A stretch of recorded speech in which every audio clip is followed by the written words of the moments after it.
edition of Between Two Owls. I'm your host, Tom Brights, and with us today is Assistant Professor Atsu Muto from Earth and Environmental Science Department. Thank you so much for joining us today. Yeah, no worries, Tom.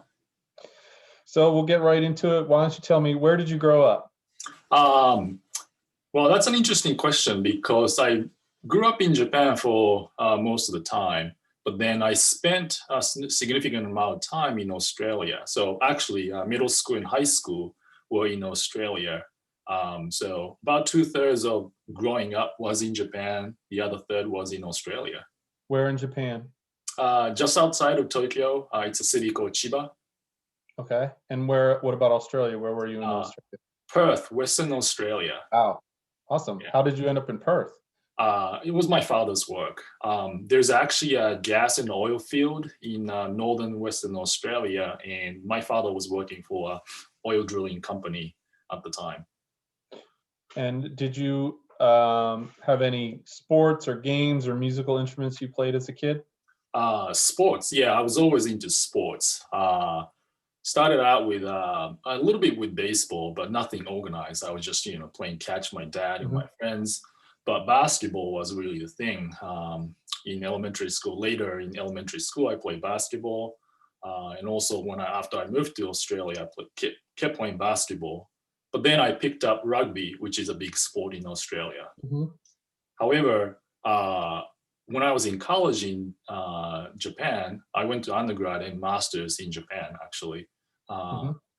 Then I was actually playing lacrosse. Oh, wow. Cool. Awesome. So let's transition a little bit. So where did you go for your undergrad? It's Chiba University in city of Chiba. And did you start off right away studying what you're studying now, or? It was a geosciences department. Okay. So, geology, geophysics. So similar to what I was doing, but not right into glaciology. And then how did you end up, or where did you go for your doctorate? University of Colorado, in Boulder, Colorado. And how did you select that institution? I met a researcher from there when I was doing my master's degree in Japan, and he was looking for a PhD student, and we just hit it off, and he accepted me. Awesome. And so, what did your research start doing in graduate school? What the actual graduate research was? Yeah.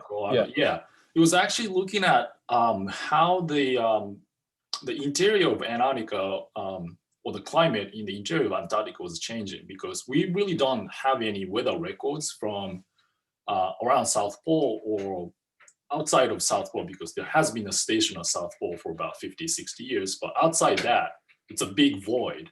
So I was drilling into the ice and measuring the temperature in the ice, which you can actually use to infer what happened at the surface in the past.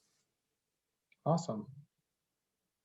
And is that what is your picture, your screensaver shot? Oh yeah. So this is actually a photo from a year ago.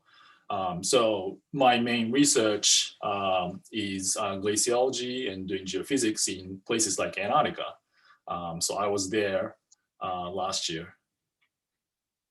Awesome. And so how did you end up at Temple? Well, Temple was looking for someone who studies climate change and who does geophysics. So I just applied for the job and they hired me. So that's good. Great. I'm glad. Yeah, I know. So tell us a little bit about the research you continue to do now. So do you utilize any undergraduates in the research you do? Do you work mostly with graduate students? Talk to us a little bit about that. Yeah, mostly with grad students, some undergraduate students as well. But I have, right now, one PhD student who is working on NSF-funded project to look at data from Antarctica. And I just had two master's students who just graduated, and they were looking at data from Antarctica, as well as some data from northern US. That's about the ice sheet that used to cover northern US and Canada. So what do you like most about working at Temple? It's a diverse community, and a lot of the places, or at least University of Colorado, not nearly as diverse as Mhm. Temple is, and I think that's a great thing. That's a strength that Temple has. And Philadelphia is an exciting city. Cool. And what do you like most about Temple students? They're gritty. um, yeah, I think so. It's just the characteristics of the city and the people living Mm-hmm. in and around Philly, I think. Cool. Have you had, just as a side note, have you had an opportunity to go to Temple, Japan to see their campus? Actually not. I I'm was just curious. planning on doing that. Was it 3 years ago that I was in Japan last time? But somehow, I just didn't have enough time. Sure.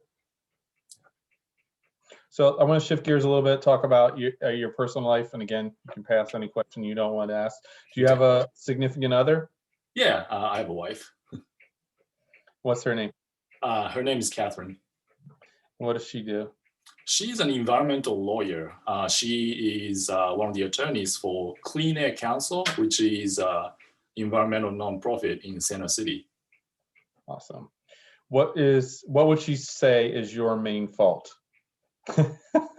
Oh, I don't know. You'd have to ask her. What would you say is your main fault? I'm too critical of myself and sometimes others. What do you appreciate most in your friends? Just the fact that they're willing to be friends with me.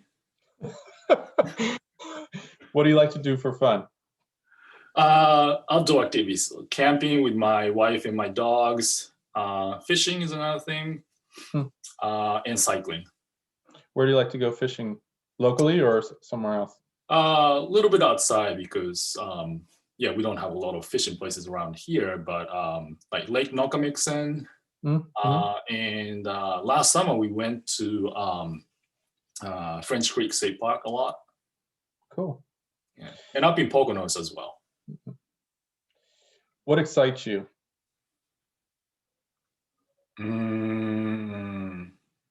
Good food, good beer. where Was do I you supposed like to say something about my job? Nope, that's we want honesty. So maybe pre-COVID, but where would you like to go out to eat in the Philly area? Yeah, a lot of places downtown as well as in the suburbs. I live in Jenkintown, and during the COVID as well, and in the warmer times, we actually enjoyed going to beer gardens, outdoors, so it was safe and we maintained distance. Yep. So there are some newer breweries like Moss Mill that's in Huntington Valley, and it's a local chain, but Iron Hill Brewery, they have a good beer garden. Cool. Some other places in the city.